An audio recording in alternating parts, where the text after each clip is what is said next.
Hello, my name is Shahid Khan and I'm a consultant hepatologist at Imperial College London. It's a real pleasure to be part of the AMMF 2021 European Cholangiocarcinoma Conference. I'm very grateful to the organisers for giving me an opportunity to speak. I've been asked to give an overview of cholangiocarcinoma, and this is what I hope to talk about. What is cholangiocarcinoma? What do we know about it? What symptoms does cholangiocarcinoma cause? How common is it? What risk factors do we know? And importantly, what are the major challenges and unknown with cholangiocarcinoma that we will be looking at in further detail in the rest of this conference? So firstly, what is cholangiocarcinoma? Cholangiocarcinoma is a cancer which arises from somewhere in the biliary system. So that raises two immediate questions. What is a cancer and what's the biliary system? Now, I know this may be quite basic, but I think it's important just to recap what exactly do we mean by cancer? Because people can sometimes get confused between the terms cancer, lesion, tumor, malignancy. A cancer is a condition where the specific cells in part of the body which normally grow and reproduce, do so uncontrollably. And what happens is that an abnormal cell becomes two cells and mutates and forms a bunch of cells. And then these cancerous abnormal cells can invade and destroy surrounding healthy tissue, including other organs or distant organs, and spread in the blood or the lymph system and spread to other areas, and that's called metastasis. So cholangiocarcinoma is a cancer, but which arises in the biliary system. So what is the biliary system? So the biliary system is a network of tubes through which bile flows. And bile is this greenish yellow fluid that the liver makes, which flows through various tubes called bile ducts and eventually into the intestine. And bile is an important fluid to help with digestion, digesting food, and is also an important way that toxins and waste products from the body's metabolism are gotten rid of or excreted through the gut. So that's what the biliary system is. Where is the biliary system? Well, this diagram goes into a bit more detail. So there's the liver there, that green sac, there's the gallbladder. And if we enlarge that area in the schematic diagram, the biliary system is there. It starts off in the liver with small bile ducts, small tubes, which coalesce into bigger and bigger bile ducts. The right side or right lobe of the liver, the bile drains out of one large right hepatic duct, and then the left side, the left hepatic duct, and these form together outside the liver. And the bile is normally stored in the gallbladder, and intermittently after eating, the gallbladder pumps the bile into the intestines here to help digest food and things that we've eaten. And it's quite close to the pancreatic duct and the pancreas here.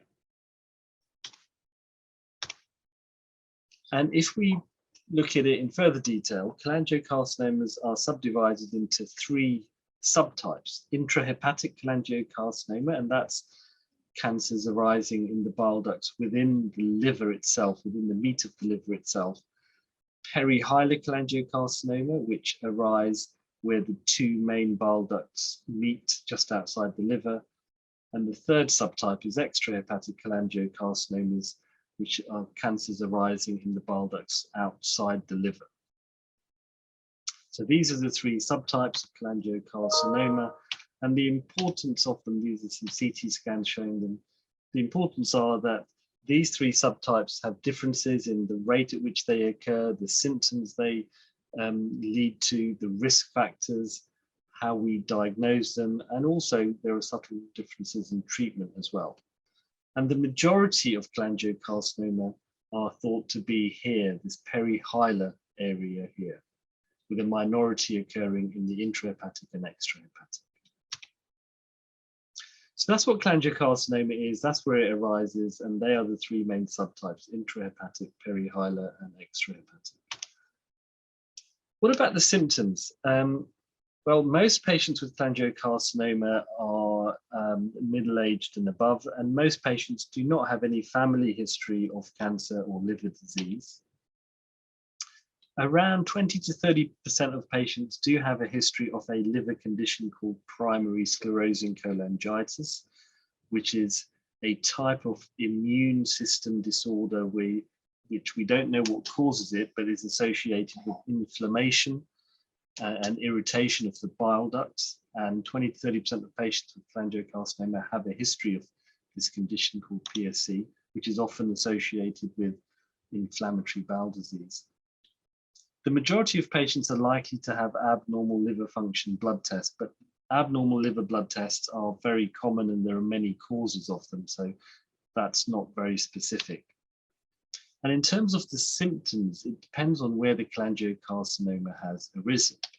So the perihilar cholangiocarcinoma, the ones arising where the two main bile ducts meet and further away from the liver, these classically present with jaundice, not so much pain, clay or pale colored stools, dark urine, and itching. Whereas cancers that are intrahepatic cholangiocarcinoma that arise in the meat of the liver, where it's not usually blocking a main bile duct, tend to present more specifically with symptoms of abdominal discomfort, which can be quite vague, weight loss, malaise, general fatigue, and feeling unwell, which again are non-specific symptoms, which is one of the challenges. How common is cholangiocarcinoma? Well, if we look around the world, the incidence, which is the number of new cases that appear every year, varies substantially geographically around the world. And this is thought to reflect differences between different countries and different parts of the world in environmental risk factors as well as genetic risk factors.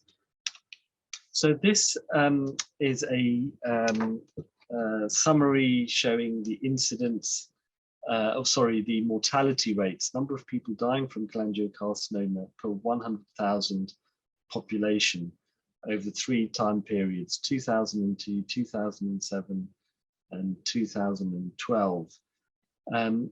Yellow colored areas around the globe on this map mean it's relatively rare, less than 2 deaths per 100,000 per year.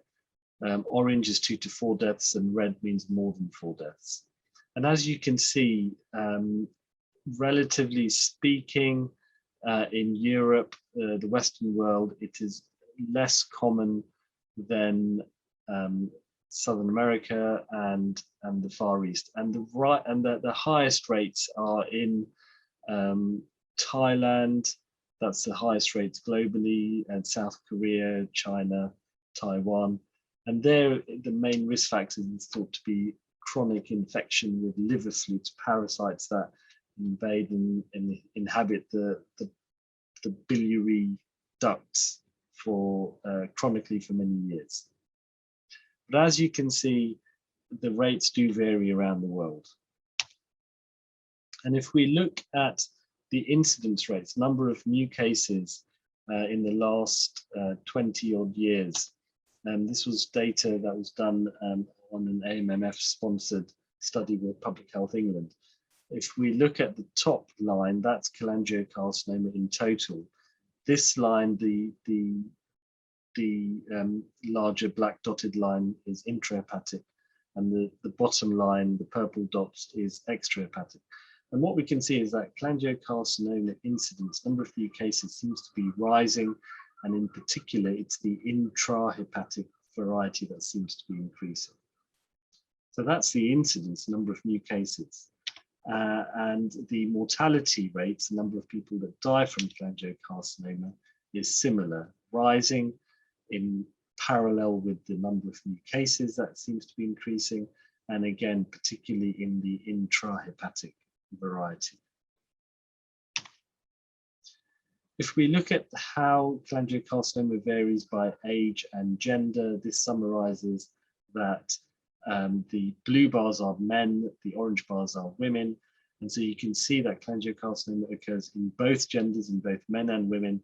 And the majority of cases do tend to occur in people over the age of 60, 70. However, a substantial number of cases, around 40%, occur in people under 65. So it does affect all ages. So what I want to talk about now is the differences in these different types of tumors, these subtypes.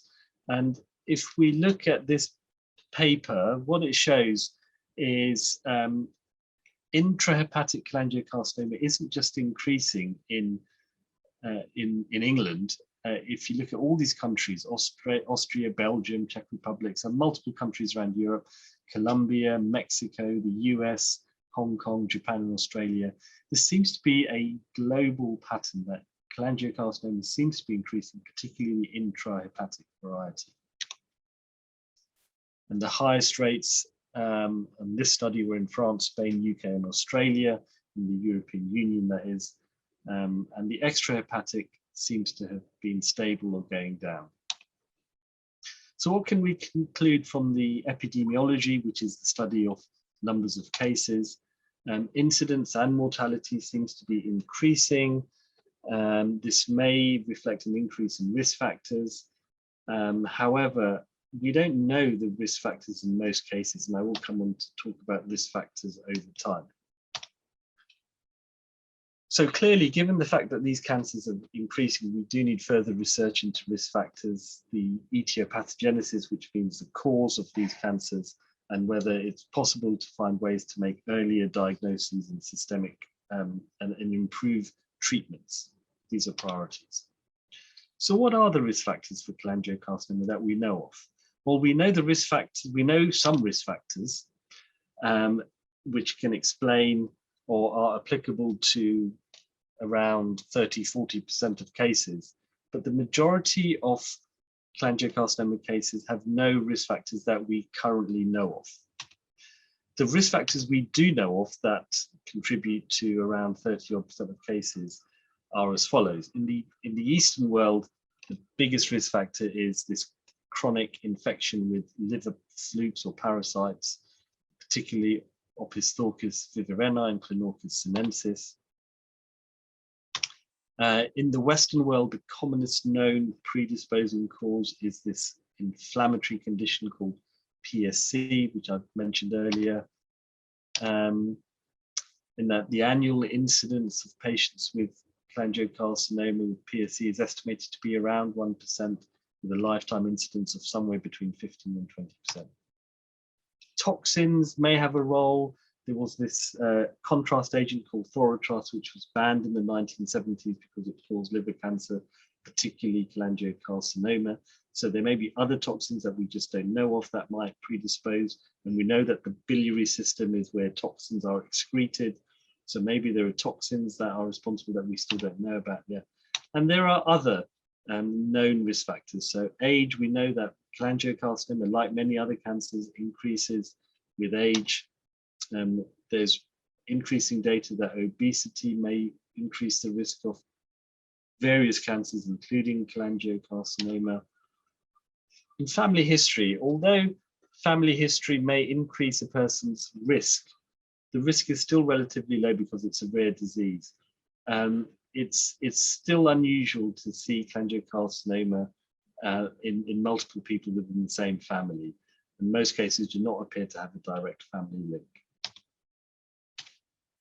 Other risk factors we know of are summarized in this, and the risk factors do tend to vary in terms of how much of a risk they are, whether the cancer, the cholangiocarcinoma, is intrahepatic or extrahepatic.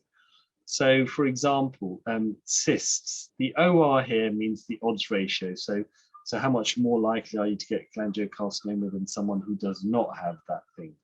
So what we can see here is that cysts in the biliary tree, or choledocholithiasis, which is stones in the biliary system, or having underlying cirrhosis, HBV and HCV are hepatitis B and C, alcohol, inflammatory bowel disease, type 2 diabetes, smoking.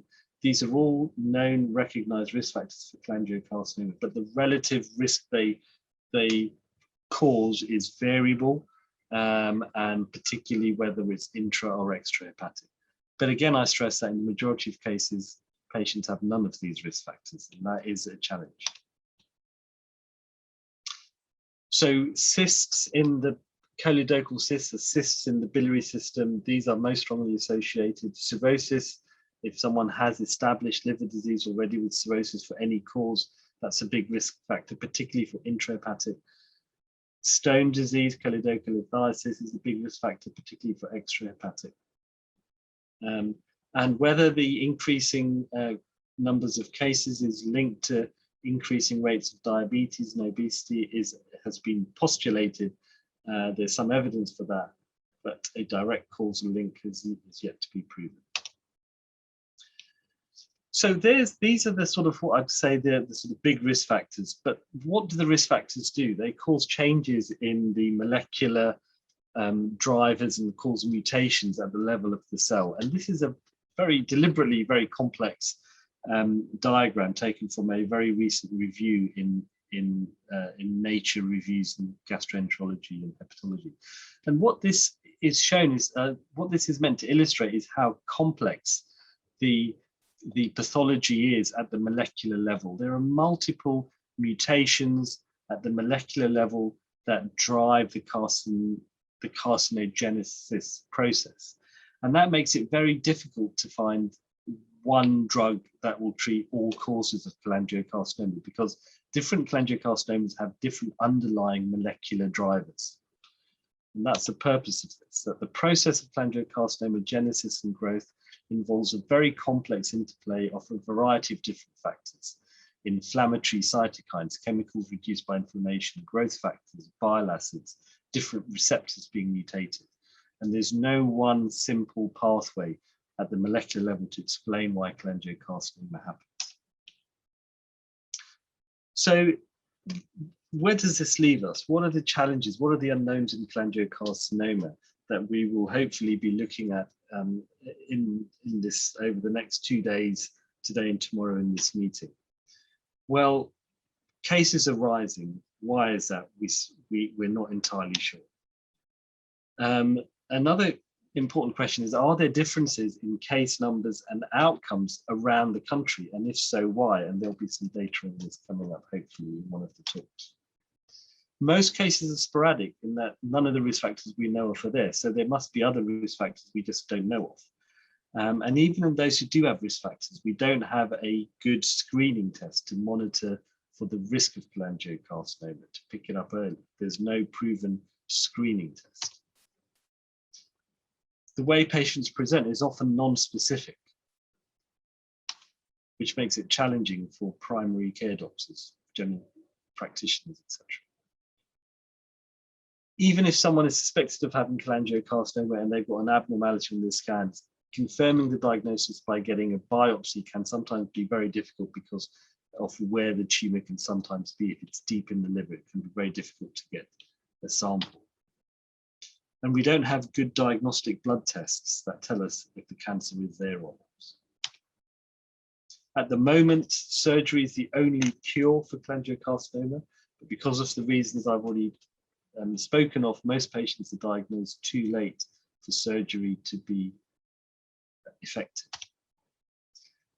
Currently, liver transplantation is not an option in the UK, but should it be, this is being looked at, and there'll be a talk on this coming up later in the conference. And even if patients get to surgery and all the visible cancer is removed by the surgeon, there seems to be a high recurrence rate on the cancer coming back, which is another challenge. And why is that? So given that even if someone has surgery, it can come back, and most patients can't have surgery because of the diverse molecular drivers, we need to understand the molecular causes better. What's the role of nutrition? That's unclear as well. And when there are so many different molecular drivers, how do we decide when different treatments target different molecular drivers, how do we know which driver, which therapy to give when new drugs arise? So how do we ensure that each patient gets the treatment that is most likely to help, particularly when it comes to chemotherapy? based on the genetic understanding of their disease, or so-called precision medicine. And that will be spoken about in more detail in the conference. And how do we get access for all patients to undergo molecular profiling so we know what the genetic drivers are? So if there is a specific treatment that targets that, patients can be streamlined to have that treatment. What about radiotherapy? It's not really classically been very effective for cholangiocarcinoma, but that is potentially changing with new data and new radiotherapy modalities suggesting there may be a role. And also studying cholangiocarcinoma in the laboratory is difficult because we don't have good models, and we need better models of cholangiocarcinoma to do research on and to try new therapies on. But the problem is that cholangiocarcinoma is still, despite its rise, deemed to be a relatively rare disease, and so funding is not forthcoming. This is one of the challenges of cholangiocarcinoma. So I hope we get to address many of these points during the talk. I'd like to thank the AMMF, Public Health England, Cholangiocarcinoma UK in Basel, the NIHR, facilities at Imperial College, and all my patients and my research fellow students, co-authors and co-workers who work with me on this area. Thank you very much.